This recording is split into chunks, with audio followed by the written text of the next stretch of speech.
আসসালামু আলাইকুম। দেশের মাটিতে টানা ৬টা টেস্ট হারার পর অবশেষে স্বস্তির জয় চলে আসলো এবং জিম্বাবুয়েকে দ্বিতীয় ইনিংসে আমরা ১১১ রানে অল আউট করে দিয়ে আমরা দুর্দান্ত এক জয় তুলে নিলাম এবং তাদেরকে ইনিংস ব্যবধানে হারিয়ে দিলাম। দেখুন, এই টেস্টের গল্পটা প্রথম ইনিংসেই আমরা লিখে ফেলেছি অনেকটাই।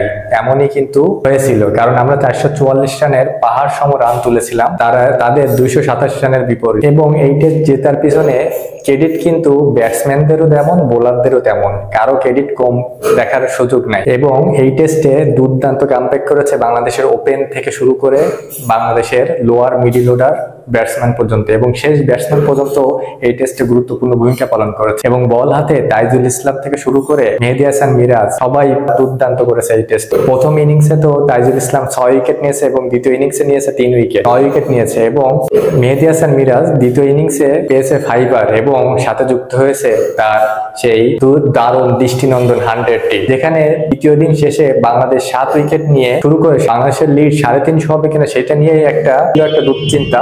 সেখান থেকে মেহেদী হাসান মিরাজ এবং টেলেন্টার ব্যাটসম্যান যারা তাইজুল ইসলাম এবং তানজিদ হাসান সাকিব, বিশেষ করে তাদের সাথে যে বিশাল বড় একটা জুটি করে এবং ১০০+ রানের যে জুটি করে, সেখান থেকে রান চলে যায় ৪৪৪ রানে এবং এখানেই জিম্বাবুয়ে হেরে গিয়েছে। এবং ২ ইনিংস মিলে জিম্বাবুয়ে আমাদের সেই ৪৪৪ রানও করতে পারেনি এবং জিম্বাবুয়ে ম্যাচটা হেরেছে ইনিংস ব্যবধান এবং ১০৬ রানের। এবং এই জিম্বাবুয়েকে ধস নামানোর জন্য বাংলাদেশের ২ বোলার তারাই যথেষ্ট ছিল। মেহেদী হাসান মিরাজ এবং তাইজুল ইসলাম এই দুইজনই প্রথম ইনিংস এবং দ্বিতীয় ইনিংস মিলায়ে তাদের উইকেট সংখ্যা এই দুইজনেরই ১৪টা উইকেট এই টেস্টে বাংলাদেশের। দেখুন, বাংলাদেশ কিন্তু ঘরের মাঠে টানার ৬টা টেস্ট ম্যাচ হেরেছে, নিউজিল্যান্ডের সাথে, সাউথ আফ্রিকার সাথে, শ্রীলঙ্কার সাথে এবং শেষমেশ জিম্বাবুয়ের সাথে কিন্তু আমরা টেস্ট ম্যাচ হেরে এসেছি প্রথমটা।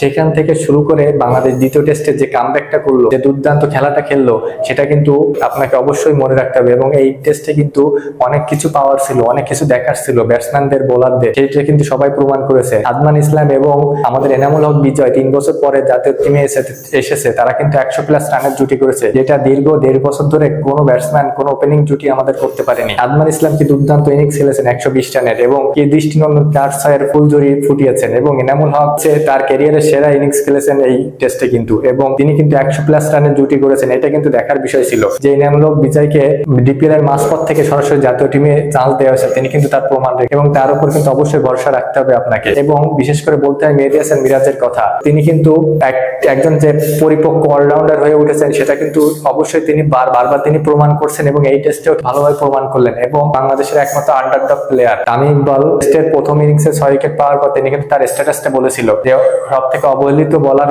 যদি থাকে তাহলে তাইজুল ইসলাম একজন আছে, কিন্তু তিনি কিন্তু দেখিয়ে দিয়েছে তিনি কিন্তু সাকিবের পরে একজন বাহাতি যে লেফট আর্ম স্পিনার, তার উপরে কিন্তু আর কেউ নাই বাংলাদেশে। এবং তিনি যে দুর্দান্ত কামব্যাক করেছেন, দুর্দান্ত বল করেছেন জিম্বাবুয়েকে অল আউট করতে, সেটা কিন্তু গুরুত্বপূর্ণ রোল পালন করেছে। তিনি ২ ইনিংস মিলে ৯টা উইকেট তুলে নিয়েছেন জিম্বাবুয়ের একাই, তিনি কিন্তু জয়ের গুরুত্বপূর্ণ ভূমিকা পালন করেছেন। এবং তিনি কিন্তু মেহেদী হাসান মিরাজের সাথে যে পার্টনারশিপটা করেছেন, সেটা কিন্তু এই ৪৪৪ রান করাতে গুরুত্বপূর্ণ রোল পালন করেছে। এবং মেহেদী হাসান মিরাজের যে সেঞ্চুরি করার পর যে উদযাপনা, দৌড়ে গিয়ে যে একটা হাসি মুখে সবাইকে ব্যাট উঁচু করে ধরলো এবং যে সিজদা দিল, আল্লাহকে স্মরণ করলো, সেটা কিন্তু দুর্দান্ত ছিল। এবং শেষ উইকেটে হাসান মাহমুদের সাথে একটা জুটি করে তিনি যে রানটা ৪৪৪ করেছে, সেটা কিন্তু গুরুত্বপূর্ণ ভূমিকা পালন করেছে এই টেস্টে। এই টেস্টে কিন্তু জিম্বাবুয়ে একবারে আউট প্লে হয়ে গিয়েছে এবং তাদের কিন্তু কোনো বোলারও তেমন সুবিধা করতে পারেনি, আর ব্যাটসম্যানরা তো পারেইনি। তো আমাদের শক্তিমত্তা কিন্তু এই স্পিন বোলিং এবং তাদের কিন্তু শক্তিমত্তা ফাস্ট বোলিং, সেটা কিন্তু বুঝেই আমরা কিন্তু পিচটা তৈরি করতে পেরেছি। এবং কিউরেটরকে অবশ্যই ধন্যবাদ দিতে হয়, এবং দারুণ বল করেছে এবং দারুণ ব্যাটসম্যান করেছে। আপনার কাছে কি মনে হয় এই টেস্টটা বাংলাদেশের সেরা প্লেয়ার কে হওয়ার যোগ্য, তাইজুল ইসলাম নাকি মেহেদী হাসান মিরাজ না সাদমান ইসলাম? অবশ্যই কমেন্টে জানাবেন এবং ভালো লাগলে লাইক, কমেন্ট, ফলো, সাবস্ক্রাইব করে পাশে থাকবেন। ধন্যবাদ।